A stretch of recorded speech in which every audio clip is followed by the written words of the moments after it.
हे या ठिकाणी हळदीला माती लावण्याचं काम चालू आहे. त्या 2 पात्याचं सेटिंग केलेली आहे आणि ही उगमशक्ती होण्याच्या अगोदर अशा पद्धतीनं माती लावतो आम्ही हळदीला. काही ठिकाणी आधुनिक यंत्राचा सुद्धा वापर करायलेत, पण आम्ही आता ही काही पडलेली माती वर पुन्हा बायाच्या हातानं वर करणार, लेबरच्या. अशा पद्धतीनं माती लावण्याचं काम या ठिकाणी हळदीला चालू आहे. ज्या शेतकऱ्याची हळद उगमशक्ती झाली असेल किंवा नसेल झाली, त्यांनी माती लावून घेण्यासाठी असा प्रयत्न करावा.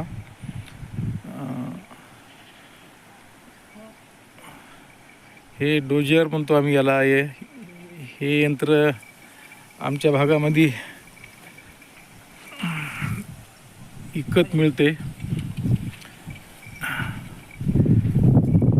बऱ्याच बघा, हे बैल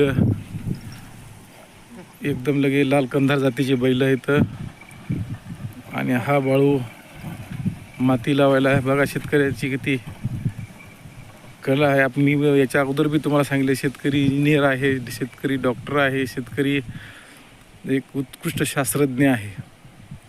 त्याचं हे एक मूर्तिमंत उदाहरण आहे. जनावराला आपलंसं करून कशा पद्धतीनं आपल्या शेतीची कामं करून घेतो.